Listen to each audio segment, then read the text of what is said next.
सन 90 में जब हम चंडीगढ़ आए, मैं 2 महीने का था। जिस घर में हम बैठे हैं, इसी की सड़क पर चूल्हा जला था, इसी सड़क पर। और उन्होंने इतनी मेहनत करी कि उसी सड़क पे आज बंगला बना के छोड़ रखा है। 2001 में मैं पैदल चला गया था सालासर, 350 किलोमीटर। मैं 11 साल का था तब। गाड़ी लेकर आए थे मुझे लेने के लिए, और अगले साल फिर जब मैं गया तो मेरे आंगन में 14 गाड़ियां खड़ी थी।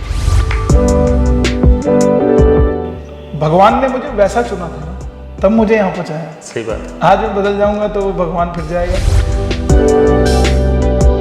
चलो ਹੁੰਦਾ ਤਾਂ ਨਹੀਂ, ਪਰ ਕਿਤਨਾ ਕਿਤਨਾ ਪੈਸਾ ਜਾਂ ਗੁਰੂ ਜਾਂ ਲੋਕਾਂ ਦਾ ਪਿਆਰ ਕਿਤਨਾ ਕਿਤੇ ਮਨ ਚ ਆ ਜਾਂਦਾ, ਯਾਰ ਮੈਂ ਕਿ ਨਹੀਂ ਆ ਮਿੱਤਰ ਹਾਂ ਜਾਂ ਕੁਝ। आपके कटाक्ष करने वाले, आपके अपोज करने वाले बहुत लोग होते हैं। बहुत होते हैं।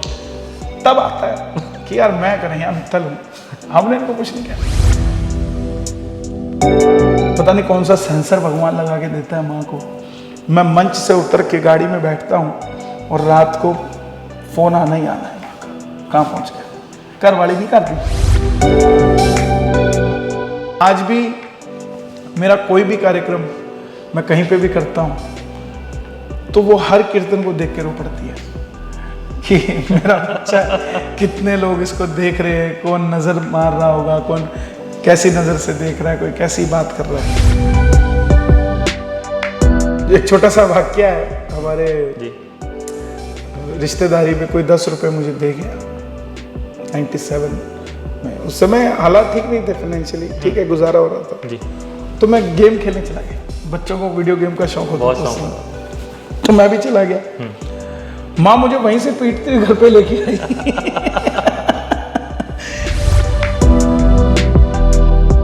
और माँ कभी बेरहम नहीं हो सकती। धरती पे एक वही शख्स है जो बेरहम नहीं हो सकती।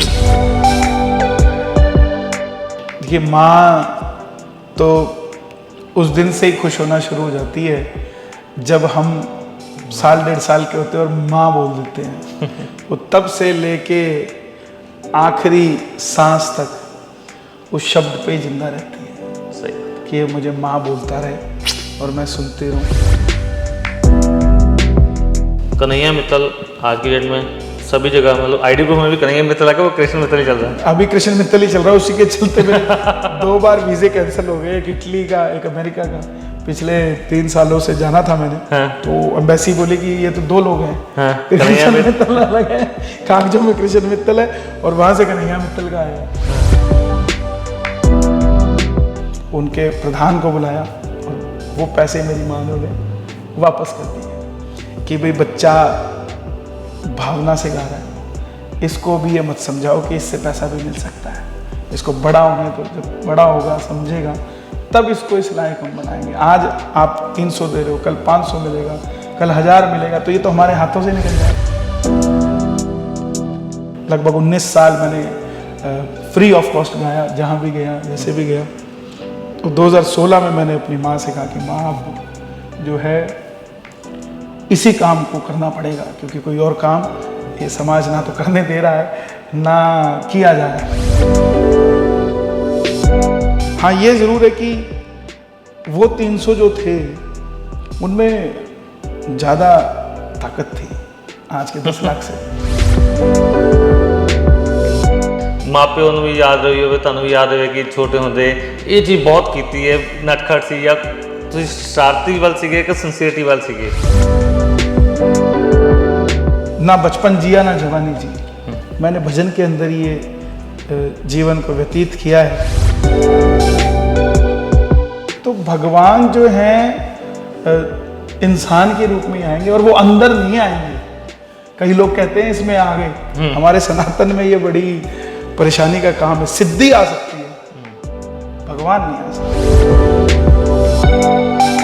कहते ना उसने कह दिया था काम बन गया, क्या बन गया? तो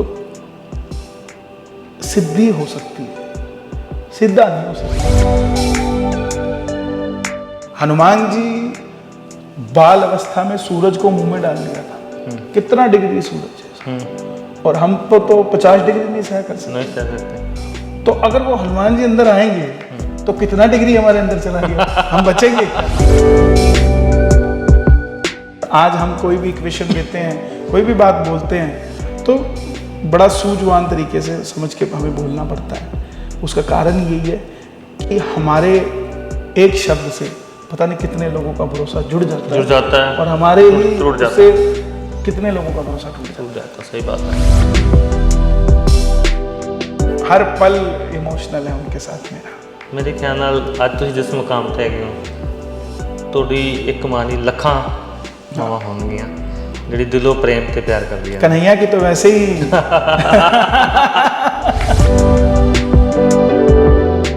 मां दस देवे तेरा पुत मैं किवें कुहां, रब दे अगे मां इको अरदास आ, हर वेले रवे बस तू यो मेरे पास मां, रब दे अगे बस इको अरदास मां, हर वेले रवे बस तू यो मेरे पास मां, रब तो पहला मां तैनू मैं मनावा, मां दस देवे तेरा पुत मैं किवें कुहां। पैर छू लेते हैं, उसमें क्या तकलीफ है? कोई फर्क नहीं पड़ता। तुझ में राम, मुझ में राम, सब में राम समाया है। कि भगवान अगर आपको डांटेंगे ना, तो अगर आप सच्चे हो तो आपकी रिस्पेक्ट नहीं गवाएंगे। माँ बाप तो सड़क पे भी बोल देंगे ओए भाग जा ऐसे। जब तक पिता होता है तब तक बेटी का मायका होता है। मायके के बाद, पिता के जाने के बाद मायके में बेटी जिद नहीं कर सकती। पहले वो जिद कर देती थी, अपनी बात भी मनवा देती थी, लेकिन पिता के जाने के बाद वो जिद नहीं कर पाती। वो आखिरी नोट दे के रखते थे मुझे। मतलब आखिरी नोट कैसे? कि यही 500 है, ठीक है। इसी से देख क्या होगा। मेरी शादी के बाद मुझे उन्होंने एक बार 8,000 रुपये दिए थे, तो मैं एक ही बार में सारे खर्च के आ गया था। तो सुबह मुझे बोले ले आ जो बचा है। क्या बचा था? कुछ नहीं बचा था। एक बार संगरूर के प्रेमी आ गए होली का रंग लेके, बोले डेट दे दो नहीं तो खेलेंगे ही नहीं। इतना प्यार लोग करते हैं। अलांटे मॉल में चंडीगढ़ में घूम रहे थे, तो आया कोई फोटो खिंचवाने के लिए, तो मैंने उसको कहा देख तो लो यार बच्चों के साथ। तो वो थोड़ा सा पीछे हो गया, तो मेरा बेटा बोलता है 4 साल का, मतलब पापा क्या कह रहे थे? मैं कहा फोटो खिंचवा, तो खिंचवा लेते, हमने आपको कब मना किया? मैंने ऑब्जर्व किया कि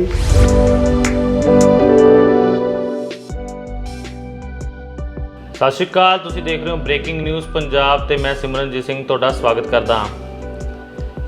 ਅਕਸਰ ਤੁਸੀਂ ਸਾਡੀ ਵੀਡੀਓ ਦੇਖਦੇ ਰਹਿੰਦੇ ਹੋ, ਅਸੀਂ ਕੋਈ ਨਾ ਕੋਈ ਨਵੀਂ ਅਪਡੇਟ ਲੈ ਕੇ ਆਉਂਦੇ ਰਹਿੰਦੇ ਹਾਂ। ਅੱਜ ਤੁਹਾਡੇ ਵਾਸਤੇ ਇੱਕ ਜ਼ਿੰਦਗੀ ਦੀ ਬਾਇਓਗ੍ਰਾਫੀ ਮੇਰੇ ਖਿਆਲ ਨਾਲ ਲੋੜ ਤੇ ਨਹੀਂ ਹੈ ਉਹਨਾਂ ਨੂੰ ਕਿਸੇ ਇੰਟਰੋਡਕਸ਼ਨ ਦੀ ਜਾਂ ਉਹਨਾਂ ਦਾ ਦੱਸਣ ਦੀ, ਤੇ ਅਸੀਂ ਅੱਜ ਉਹਨਾਂ ਦੀ ਜ਼ਿੰਦਗੀ ਬਾਰੇ ਜਾਣਾਂਗੇ ਕਿ ਉਹਨਾਂ ਦਾ ਜ਼ਿੰਦਗੀ ਦਾ ਜਿਹੜਾ ਸਫ਼ਰ ਹੈ ਕਿੱਥੋਂ ਸ਼ੁਰੂ ਹੋਇਆ, ਕਿਸ ਤਰ੍ਹਾਂ ਉਹ ਅੱਜ ਇਸ ਮੁਕਾਮ ਤੇ ਪਹੁੰਚੇ। ਤੁਹਾਨੂੰ ਮਿਲਾਉਣ ਜਾ ਰਹੇ ਹਾਂ ਕਨ੍ਹਈਆ ਮਿੱਤਲ ਜੀ ਨਾਲ। ਸਤਿ ਸ਼੍ਰੀ ਅਕਾਲ ਸਰ। ਸਤਿ ਸ਼੍ਰੀ ਅਕਾਲ ਜੀ, ਨਮਸਕਾਰ ਸਰ। ਆਪਾਂ ਇੰਟਰਵਿਊ ਸ਼ੁਰੂ ਕਰਦੇ ਹਾਂ। ਇੰਟਰਵਿਊ ਦੇ ਵਿੱਚ ਆਪਾਂ ਪਹਿਲਾਂ ਸਟਾਰਟਅਪ ਤੁਹਾਡੀ ਜ਼ਿੰਦਗੀ ਦਾ ਸਫ਼ਰ ਛੋਟੇ ਹੁੰਦਿਆਂ ਤੋਂ ਅੱਜ ਤੱਕ ਦਾ ਸਫ਼ਰ ਦੀ ਇੱਕ ਜਾਣਨਾ ਬਹੁਤ ਦਰਸ਼ਕ ਵੀ ਚਾਹੁੰਦੇ ਨੇ ਕਿ ਜਿਹੜੇ ਇੰਨੀ ਤੁਹਾਡੀ ਫੈਨ ਫॉलोइंग ਉਹ भी देखना चाहते हैं कि ਤੁਸੀਂ इस मुकाम तक किस तरह पहुँचे। देखो सबसे पहले तो आपके सभी दर्शकों को जय सिया राम। और मैं बचपन से 7 साल की उम्र से भजनों को गा रहा हूँ, भगवान की कृपा से ही गा रहा हूँ, क्योंकि उसकी कृपा के बगैर कोई नहीं गा सकता।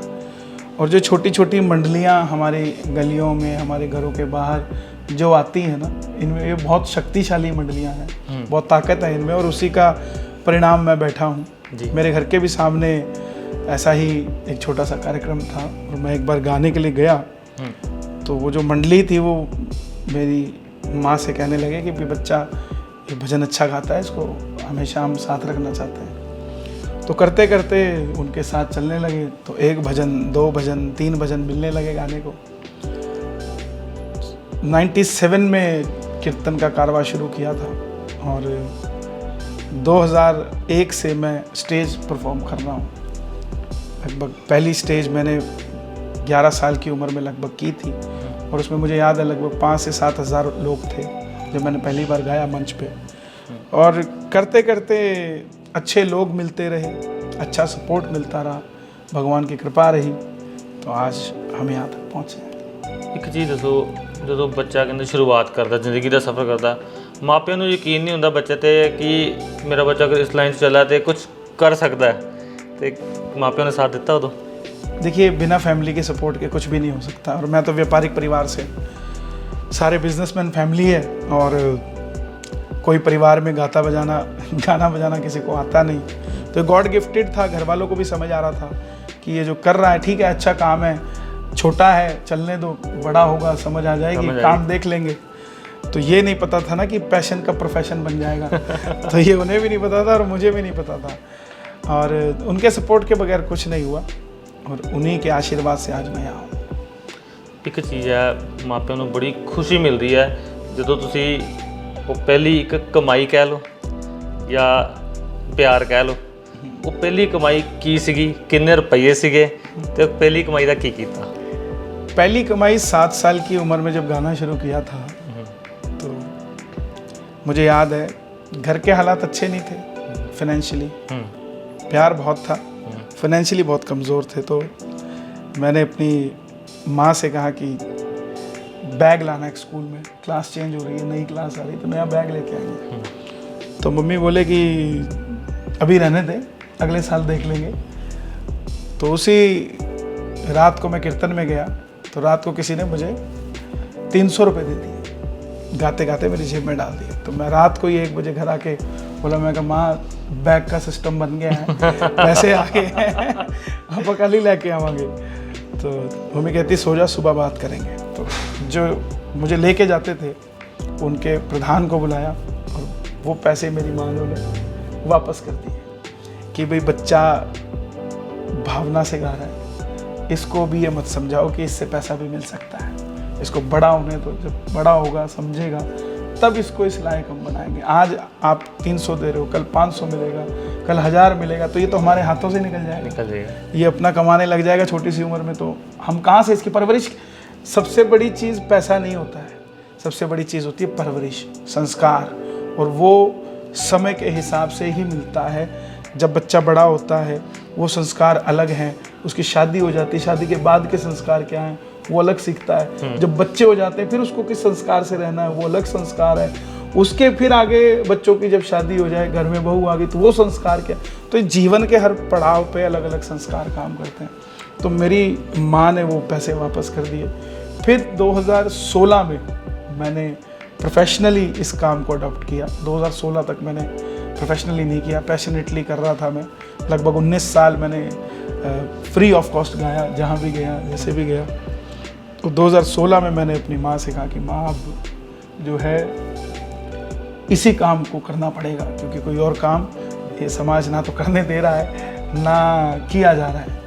तो माँ ने फिर उस दिन से मुझे इजाज़त दी, पिताजी ने इजाज़त दी, फिर ये काम हमने इसको प्रोफेशन बनाया। प्रोफेशन के तौर पे जब तक प्रोफेशन बनाया तो घर में किसी चीज़ का अभाव बचा ही नहीं था, सब कुछ सेटल था परमात्मा की कृपा से।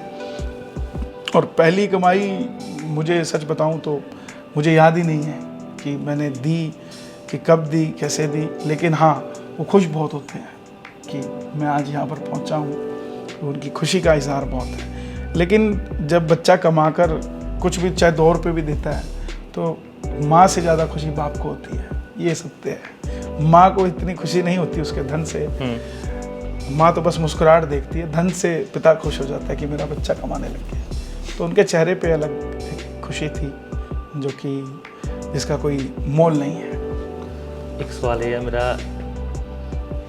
उस टाइम को बच्चा छोटा होता कितना कहना मन चाहता कि यार माँ ने गलत करता, यार मैं काम करके आया कुछ 300 रुपये मैं लेके आया, ਇੱਕ ਮਾਂ ਨੇ ਮੈਂ ਕਮਾ ਕੇ ਲਿਆ ਉਹਨਾਂ ਨੇ ਮੋੜ ਤੇ ਕਦੀ ਉਹ ਉਸ ਟਾਈਮ ਇਹ ਸੋਚਣ 'ਚ ਨਹੀਂ ਆਇਆ ਕਿ ਯਾਰ ਗਲਤ ਕੀਤਾ ਮਾਂ ਨੇ ਜਾਂ ਹਰ ਇੱਕ ਬੱਚੇ ਬਚਪਨ 'ਚ ਹੁੰਦਾ ਚਲੋ ਵੱਡੇ ਹੋ ਕੇ ਸਮਝ ਲੱਗ ਜਾਂਦੀ ਹੈ ਉਦੋਂ ਉਸ ਟਾइम ਤੁਸੀਂ ਕੀ ਸੋਚਿਆ ਸੀਗਾ? नहीं, उस समय बिल्कुल भी ऐसा नहीं लगा कि कुछ गलत हुआ है, बल्कि उस समय एक चीज़ फीड हो गई कि हमने इस काम को कर्म नहीं बनाना है, हमने इस काम को भावना के साथ, श्रद्धा के साथ, आस्था के साथ, विश्वास के साथ इस काम को हमने करना है और वो आज भी कायम है। पैसे लेने से आपकी भावनाएं नहीं बदल जाती हैं, आप का कर्म हो जाता है। जब भक्ति जल में आ जाती है तो गंगा जल हो जाता है, भक्ति जब भोजन में आ जाती है तो वो प्रसाद हो जाता है, भक्ति जब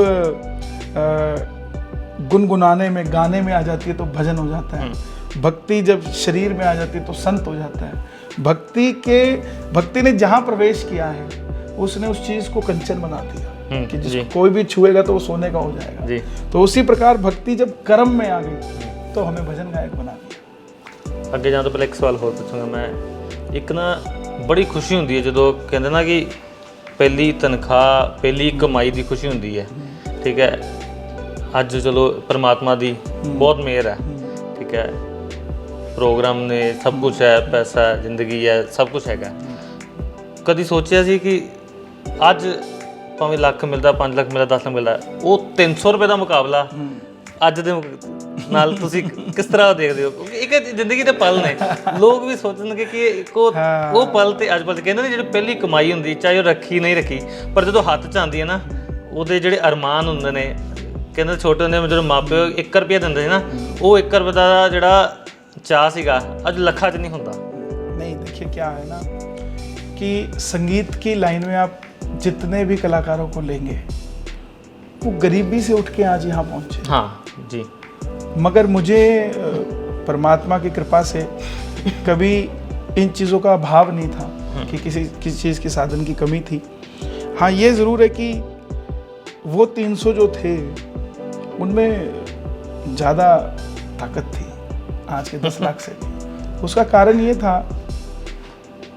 कि उसमें समझ थी, उसके अंदर परख थी, परख का पैसा था।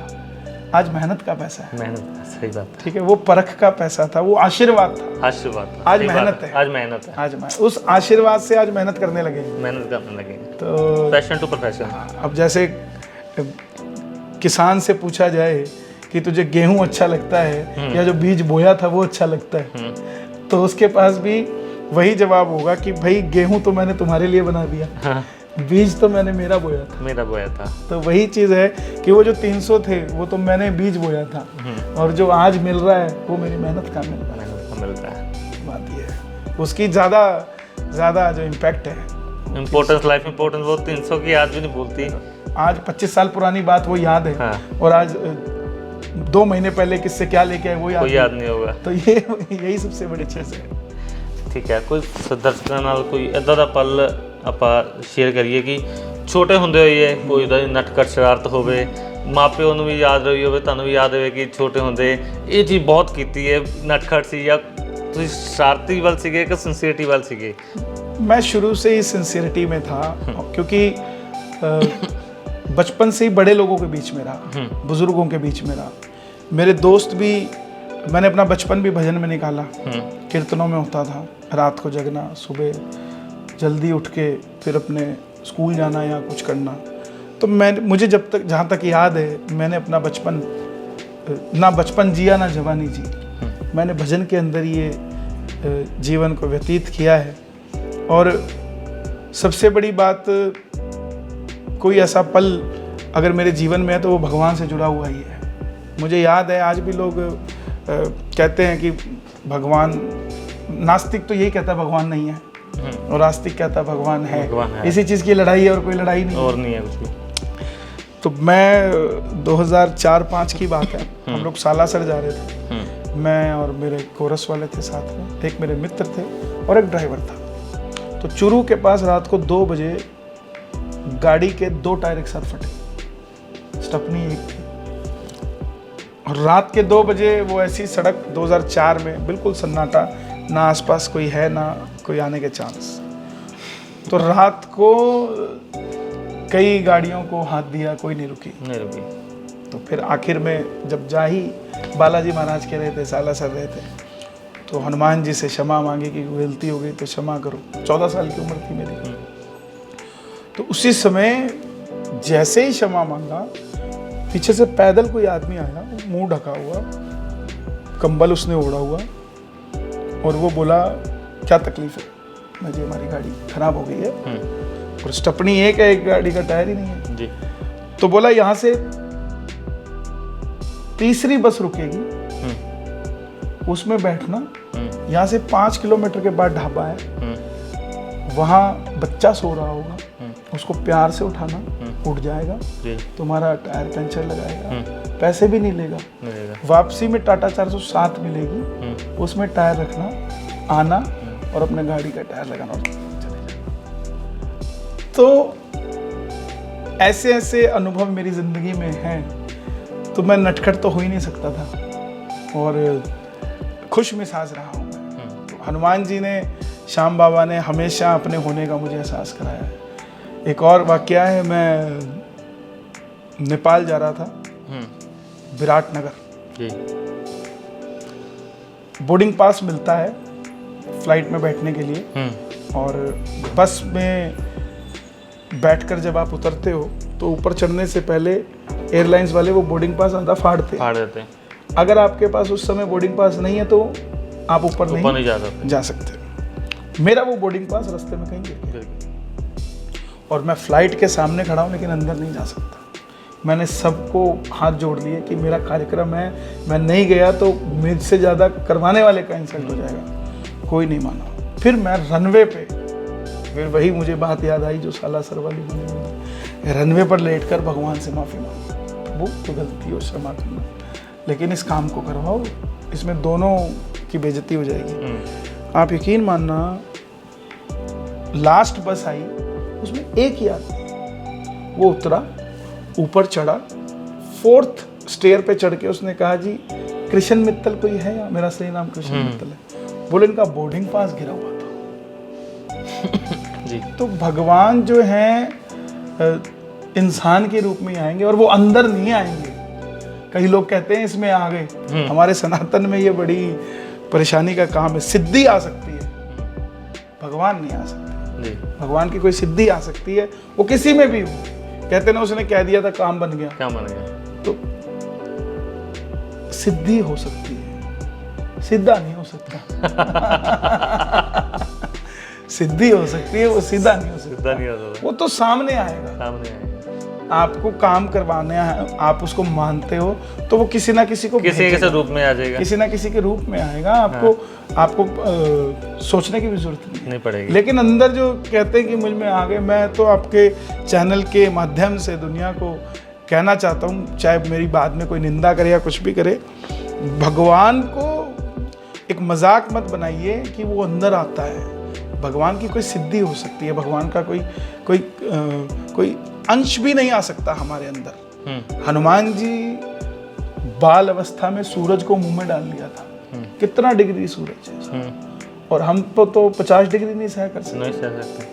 तो अगर वो हनुमान जी अंदर आएंगे तो कितना डिग्री हमारे अंदर चला गया, हम बचेंगे क्या? और मैं तो कहता हूँ जिसके अंदर आए उसका बीपी शुगर चेक कराओ पहले, और जब आ जाएं और जब चले जाएं बीपी शुगर फिर चेक कराओ, क्योंकि जिसका नाम लेने से सारे रोग कट जाते हैं वो अंदर आया है। तो बीपी शुगर कैसे रह जाएगा? इसका मतलब वो अंदर आया ही नहीं है। तो हमें इन चीज़ों से दूर रहकर सच्चे दिल से परमात्मा का भजन करना चाहिए। वो भजन से ही सजन मिलेगा और कोई रास्ता नहीं है। इस चीज़ के ऊपर मैंने बहुत डिस्कस करना आपसे, ठीक है, वो भी मैं अभी आपसे करूँगा, ये बाद में करेंगे। एक चीज़ दसो सी कि तोड़ा नाम कन्हैया मित्तल किस तरह पैगा? तो कृष्ण मित्तल हूँ मैं, ये मेरा नाम नहीं था कन्हैया मित्तल, घर में मुझे कान्हा बोलते हैं और कृष्ण मित्तल मेरा ऑफिशियली नाम है। लेकिन जैसे ही जाने लगा कीर्तनों में 2001 में जी, तो लोग कन्हैया कृष्ण कन्हैया बोलने लग गए। बोले आज हमारे बीच में कृष्ण कन्हैया आ रहे हैं। तो कृष्ण कन्हैया करते करते वो कन्हैया तक रह गया, कन्हैया मित्तल। एक धार्मिक रेनाउंड लगता है, नाम से ही ऐसा लगता है कि बंदा धार्मिक हो गया, गाने वाला नहीं है ये भजन वाला होगा जी। तो वही चीज़ चलती गई, दुनिया ने इनाम दिया, कन्हैया मित्तल। भगवान ने जो रचा मेरी ज़िंदगी में उसने रचा, मैं कौन हूँ रचने वाला, जो रचा उसी ने रचा है और वही रचता आ रहा है और वही रचेगा। हर जीवन के हर मोड़ पे मैंने कब कैसेट करनी है, मैं पहला कलाकार होऊंगा जो बिना एल्बम के पब्लिक के बीच में आया। सही बात है। बिना एल्बम के मुझे लोग जिस तरीके से चलते हैं मुझे उस तरीके से चलना नहीं आता, क्योंकि मैं इस लाइन को प्रोफेशनली मैं काम करता हूँ, लेकिन मैं इस लाइन को प्रोफेशनल मानता नहीं। हमारे प्रोफेशनल होने में सिर्फ धन लेने से आप नास्तिक नहीं हो जाते, नहीं होते। आपकी आस्था तो वही बरकरार है ना। जी। और आज हम कोई भी क्वेश्चन देते हैं, कोई भी बात बोलते हैं, तो बड़ा सूझवान तरीके से समझ के हमें बोलना पड़ता है। उसका कारण यही है कि हमारे एक शब्द से पता नहीं कितने लोगों का भरोसा जुड़ जाता है और हमारे ही उससे कितने लोगों का भरोसा टूट जाता है। सही बात है। कन्हैया मित्तल आज की डेट में सभी जगह, मतलब आईडी प्रूफ में भी कन्हैया मित्तल है, वो कृष्ण मित्तल ही चल रहा है। अभी कृष्ण मित्तल ही चल रहा है, उसी के चलते मेरे 2 बार वीज़े कैंसिल हो गए, एक इटली का एक अमेरिका का। पिछले 3 सालों से जाना था मैंने, हाँ। तो एम्बेसी बोली कि ये तो 2 लोग हैं, हाँ। कृष्ण मित्तल अलग है, कागजों में कृष्ण मित्तल है और वहाँ से कन्हैया मित्तल का है। हाँ। तो इसी के चलते दिक्कत आती है, लेकिन बहरहाल ठीक है, जो भगवान को मंजूर। भगवान को जैसा मंजूर हो। शायद जाना नहीं नहीं होगा, होगा। अभी हम उस लायक नहीं बन जाएंगे, चले जाएंगे। भगवान का पुकार अभी हम आएगा। इंग्लैंड जा रहे हैं, हाँ। और इंग्लैंड भी कीर्तन के विषय में जा रहे हैं, सही बात। फिर हांगकांग जाएंगे। तो ये तो परमात्मा हो ही है, वही जो राम रची राखा। जहाँ जहाँ लहजे मामा चल रहे हैं। बस एक डेडिकेट करो कोई सॉन्ग मदर वास्ते। माल ਨੂੰ सब प्यार करते ने, ठीक है, ਤੁਸੀਂ भी बहुत प्यार करते हो। कोई कितना सॉन्ग ਜਿਹੜਾ माल ही स्पेशल। मैंने एक सॉन्ग लिखा था, उसको मैं ही गाता हूँ, अपने लिए गाता हूँ, पब्लिकली बहुत रेयर गाया मैंने, तो सुनना। माँ दस देवे तेरा पुत मैं किवे कुहावा, जद मैं रोया तू भी मारोई, जद मैं न सोया तू भी न सोई। माँ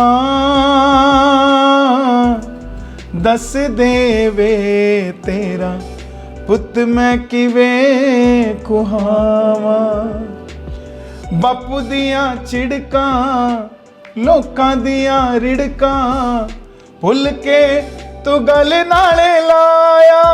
मां भुल के तू गल नाले लाया। मां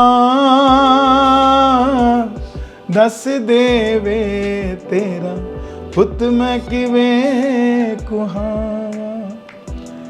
रब दे अगे मां एक अरदास आ, हर वेले रवे बस तू यो मेरे पास। मां रब दे अगे बस एक अरदास, मां हर वेले रवे बस तू यो मेरे पास। मां रब तो पहला मां तैनू मैं मनावा।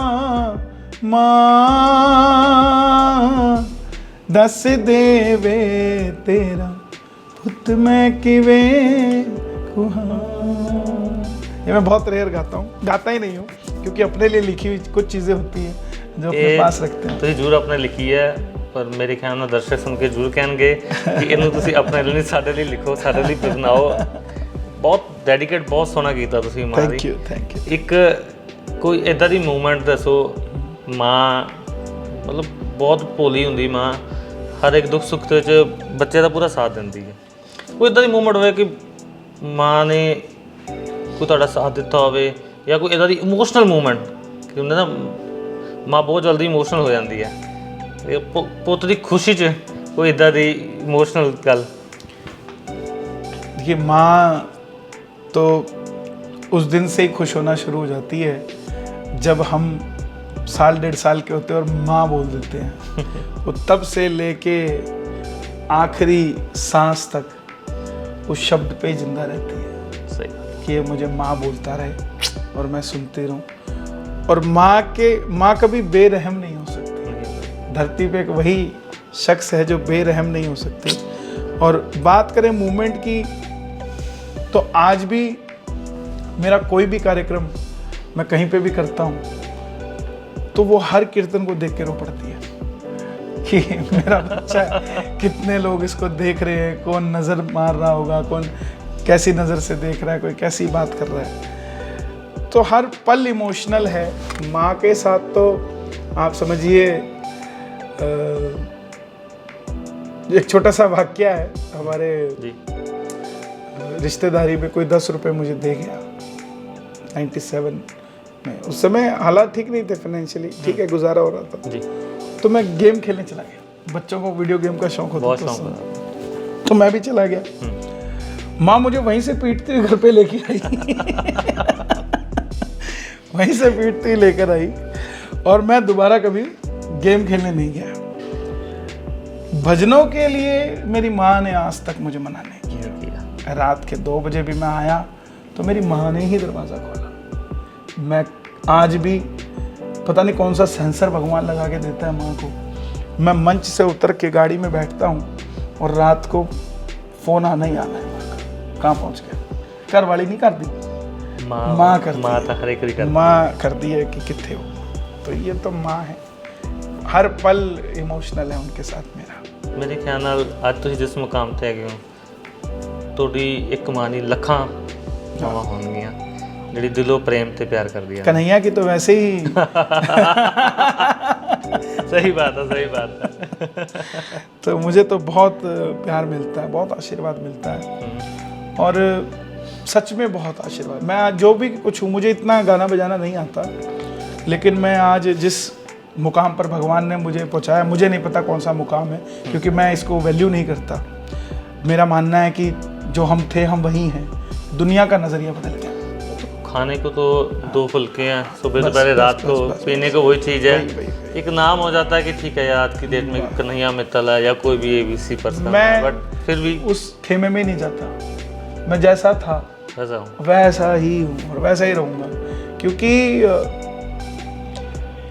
भगवान ने मुझे वैसा चुना था ना, तब मुझे यहाँ पहुँचाया। सही बात। आज मैं बदल जाऊँगा तो भगवान फिर जाएगा। कभी कोई इदा का वाक्य कभी मन दे विच चलो ਹੁੰਦਾ ਤਾਂ ਨਹੀਂ, ਪਰ ਕਿਤਨਾ ਪੈਸਾ ਜਾਂ ਗੁਰੂ ਜਾਂ ਲੋਕਾਂ ਦਾ ਪਿਆਰ ਕਿਤੇ ਮਨ ਚ ਆ ਜਾਂਦਾ, ਯਾਰ ਮੈਂ ਕਨਈਆ ਮਿੱਤਲ ਹਾਂ ਜਾਂ ਕੁਝ ਉਹ ਇਦਾਂ ਦੀ ਮੂਵਮੈਂਟ ਕਿਤੇ ਇੱਕ ਪਲ ਲਈ ਕਿਤੇ ਮਨ ਚ एक जगह आता है जब कोई मुझे, क्योंकि देखो आपके कटाक्ष करने वाले, आपके अपोज करने वाले बहुत लोग होते हैं। तब आता है कि यार मैं कन्हैया मित्तल हूँ, हमने इनको कुछ नहीं कहना। उस पर आता है, क्योंकि जब वो बुराई करते हैं तब दिमाग में एक बात आती है कि तू कौन है। तब दिमाग में आता है कि तू कन्हैया मित्तल है, तू इनको जवाब नहीं देगा। इनको बोलने दे, तुझ में और इनमें क्या फर्क हो जाएगा, अपने आप चुप कर देंगे। तो ये कन्हैया मित्तल एक खुली किताब है साहब। बढ़ाना जानता है, घटाना नहीं जानता। जिसको भी साथ चलता है, आज छोटे से छोटा कलाकार भी अगर मंच पे मुझे मिलता है तो उसका नाम लेके हम उसका आदर सम्मान करते हैं, पैर छू लेते हैं, उसमें क्या तकलीफ है। कोई फर्क नहीं पड़ता। तुझ में राम, मुझ में राम, सब में राम समाया है। वो भी इंसान, हम भी मिलकर रहना सब है अपने, कोई नहीं पराया। तो ऐसे ही अपने आप को गुमान में जीना कि मैं ये बन गया वो बन गया, कोई फर्क नहीं है। कभी कोई इदा दी मूवमेंट जिंदगी च आई है कि शुरुआत हो गई अज कितना बंदा पहली पौड़ी चढ़ता है, पौड़ी चढ़दा कितना किते मन च एक पल लिए हंकार आ जाता यार मेरे को पैसा। अज कभी कोई इदा दा मूवमेंट कभी? आज भी नहीं है, आज भी नहीं है। ਅੱਜ तो नहीं है, तो देखी दा सारा कुछ देखी दा सुनी दा, पर कभी कहते कोई इदा दी मूवमेंट आ गई। भजन से अगर आप जुड़े हैं ना, आपको भगवान घमंड लाने ही नहीं देगा। मैं ਤੁਹਾਡੀ की मूवमेंट सुनी सी जब तुसीं कहते मैं मंदिर गया सीगा ते रेस्टोरेंट ਦੇ ਵਿੱਚ एक पल ਲਈ ਮੈਨੂੰ ਉਦੋਂ ਜ਼ਰੂਰ ਹੋਇਆ ਸੀ। हाँ, वो सालासर में हाँ मेरे बालाजी महाराज हैं, तो मुझे फ़ोन आया, मैंने फ़ोन किया कि मैं दर्शन करने आ रहा हूँ। पुजारी जी बोले आप आइए, आपका रूम भी बुक है, आपके दर्शन की व्यवस्था है, VIP सिस्टम है। मैं भई अब ਹੁਣ ਤਾਂ ਆਪਾਂ बन गए कुछ ना कुछ है फिर कन्हैया मित्तल। फिर कन्हैया मित्तल। तो मैं चला गया, तो उन्होंने मुझे कहा कि 4 बजे आप दर्शन करने आ जाओ, जी। कुछ लमसम टाइम दिया। मैं बोला नहीं, मैं अभी सोऊंगा, सोऊंगा उठूंगा फिर आऊँगा, मैं बता दूंगा आपको मैं कब आऊँगा, आप तैयार रहना। देखो कितनी बड़ी बात है, संत और हनुमंत दोनों को समय दे रहा हूँ मैं, इसका मतलब घमंड आ गया। वरना कोई बात है मेरे में। तो मैं जब उठा मैं कहा मैं आ रहा हूँ, बोले ठीक है। मैं सारे पैसे जेब में डाल के ले गया जितने मेरे पास थे। वहाँ बालाजी महाराज को जैसे दर्शन करे सारे के सारे चढ़ा दिए। ये भी नहीं सोचा वापसी कैसे जाएंगे। उसने चढ़वा लिए। हाँ। बोला आजा अभी तो तुझे बताता हूँ मैं कैसे होता है। अच्छा उसके बाद बाहर निकला। हाँ। तो बाहर निकलते ही भूख लग गई, खाना खाने बैठे, तो तब तक तो याद ही नहीं था जेब में पैसे ही नहीं है, कोई पैसे कहाँ से देंगे। खाना खाने बैठे तो सब कुछ आने थे, शाही पनीर भी आने थे, तो रोटी भी आने थे, तो सब कुछ होने थे। जैसे खाने लगा ना, 2 बुर्की मुंह में गई तो तीसरी में याद आ गया कि बेटा इसको पैसे कहाँ से देगा।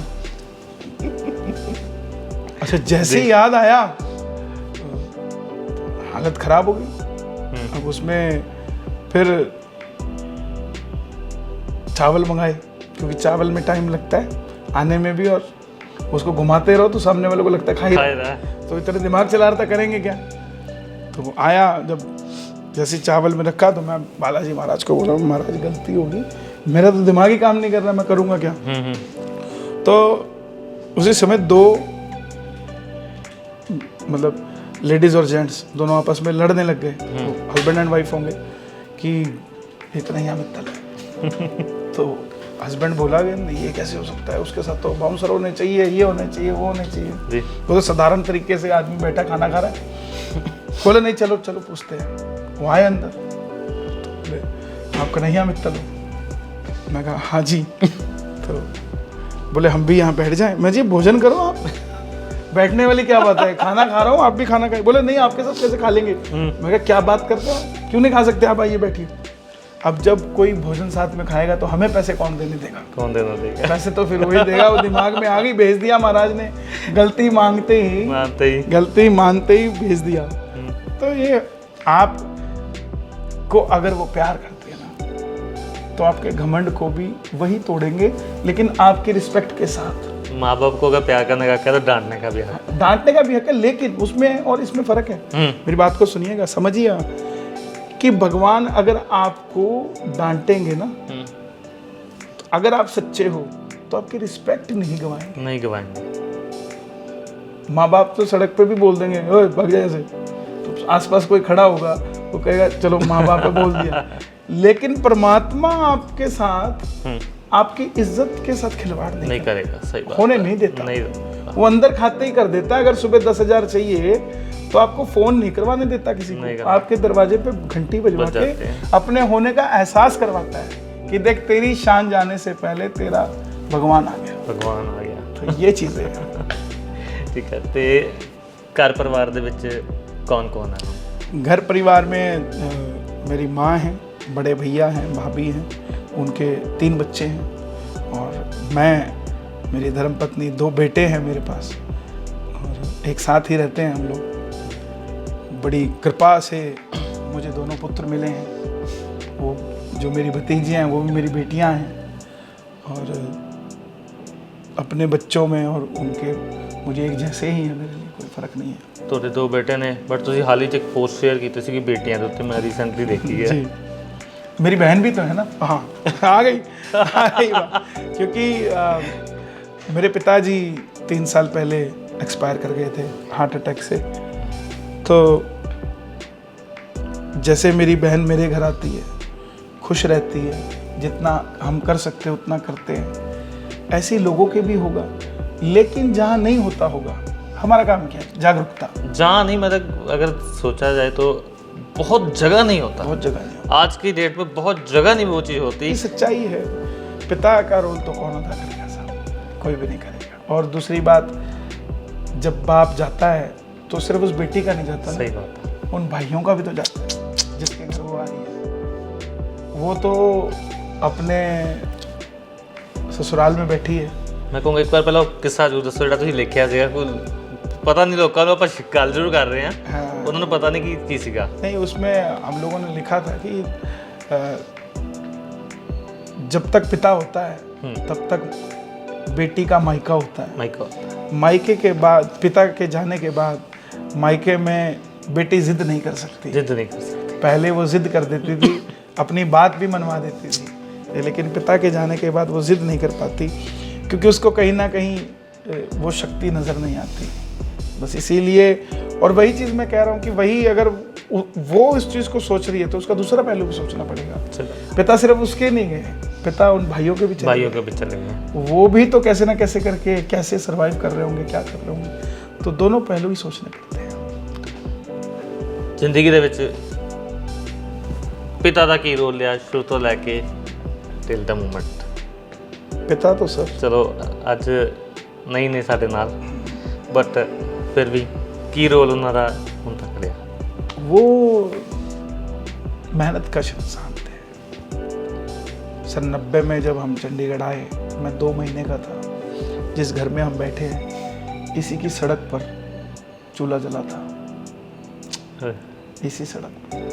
और उन्होंने इतनी मेहनत करी कि उसी सड़क पे आज बंगला बना के छोड़ रखा है।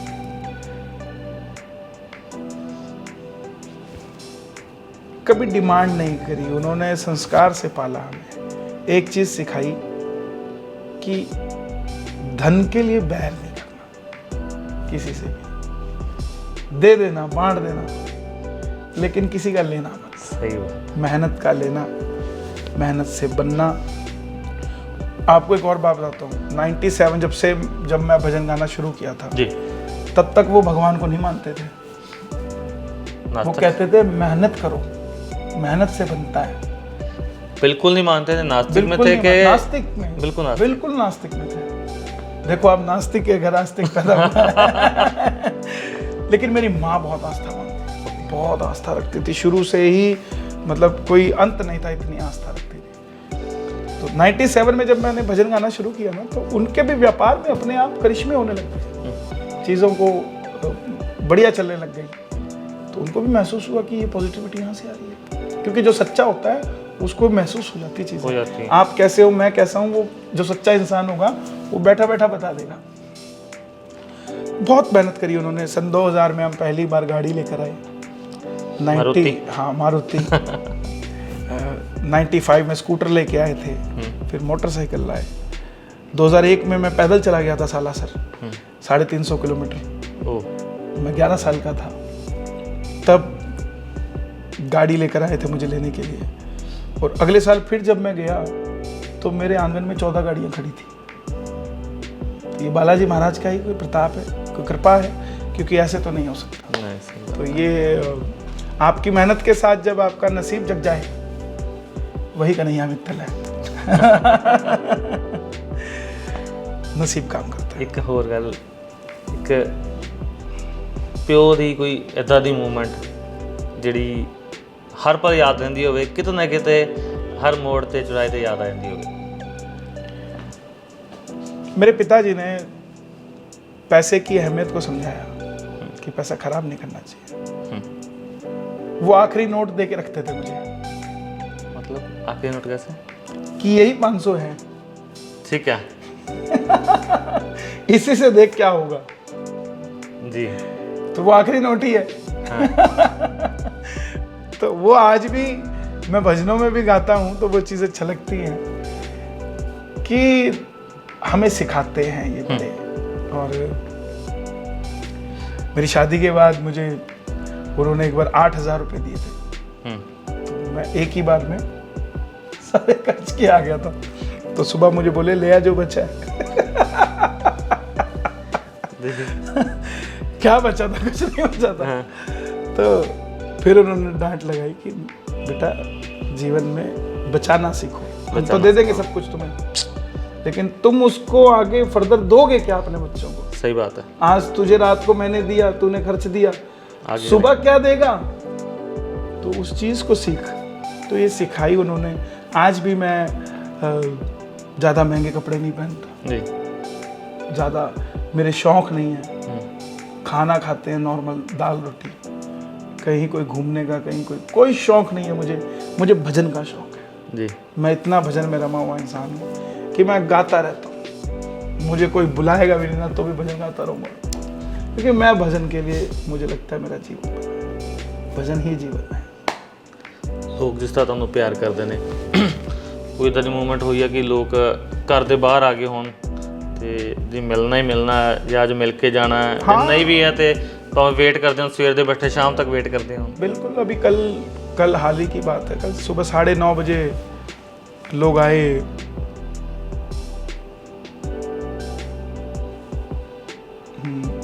सरस्वती नगर पड़ता है, सुबह 9:30 बजे आ गए और रात के 10 बजे तक खड़े रहे कि भैया 2 मिनट दो, क्योंकि बिना बात किए आए थे। अब मेरा समय जब भी चंडीगढ़ होता है मैं सबको बांट देता हूँ, जैसे आप आए हैं तो जिस समय आप आए हैं उस समय मैं किसी और को कैसे बोलूँ? तो दिन में 8 घंटे मिलने के, कितनी देर मिलेंगे जी? तो उनको 10 मिनट करते वो 12 घंटे खड़े रहे कि हम मिलके ही जाएंगे। वो मिलके गए। एक बार संगरूर के प्रेमी आ गए होली का रंग लेके, बोले डेट दे दो नहीं तो खेलेंगे ही नहीं। इतना प्यार लोग करते हैं। तो बहुत सारे लोग हैं जो कार्यक्रम ही नहीं कराते, बोले अगर आप नहीं आएंगे तो हम नहीं करेंगे। तो ये प्यार ही है लोगों का, कट्टरता है। कन्हैया मित्तल को कोई मानता है तो बस फिर 100% ही मानता है, फिर वो सुन नहीं सकता उसके लिए। और अगर नहीं मानता तो वो उसकी मर्जी है, मैं उसको कोई घोल के तो पिलाने से। सही बात। तो अपने अपने लाइक करने की है कि किसी को कोई अच्छा लगता है, किसी को कोई अच्छा लगता है। इंटरव्यू खत्म करते, बहुत लंबी हो रही है। एक अज तुसीं हर एक जगह जाते हो, लोग प्यार करते हैं, थोड़े अलग अलग जगह प्रोग्राम ने, आज की जिंदगी किस तरह चल रही है, अज नूं किस तरह देख रहे? आज बहुत ज़्यादा मशरूफ़ हो चुके हैं और हमारे पीछे हाल ही में जो राम को लाए हैं हम उनको लाएंगे, एक भजन बहुत ज़्यादा सुपर हिट हुआ, जिसके चलते शायद भाजपा को बहुत फ़ायदा उठा। राजनीतिक दल है तो लोगों में जागरूकता भी आई उस भजन से, क्योंकि वो सनातन पे था, हिंदू है। उसके शब्द ही ऐसे थे, हिंदू है, हिंदू हम बस राम की बात करें। तो उस गीत के चलते आज पूरे विश्व में मेरी पहचान है। ज़िंदगी ठीक है, थोड़ा समय बच्चों को भी देता हूँ, काम को भी देता हूँ। मैं अक्सर सुने थे बच्चों ने पक्का एक टाइम रखा है, मैनू सुनने जरूर आता कि मैं आज बच्चे वाली हाँ तो 2 घंटे 3 घंटे मैं जब घर पे हूँ तो बच्चों के साथ, और मोस्टली जो है उनको घुमाना फिराना, उनको खुश रखना, क्योंकि परिवार के बिना आदमी के पास क्या है। सही बात। कलाकार जितना मर्जी बड़ा हो, घर आता है और घर में कोई है ही नहीं, तो वो अपनी खुशी किसके साथ बांटेगा? कला तो बांट ली, कला तो बांट ली, प्यार किससे बांटेगा?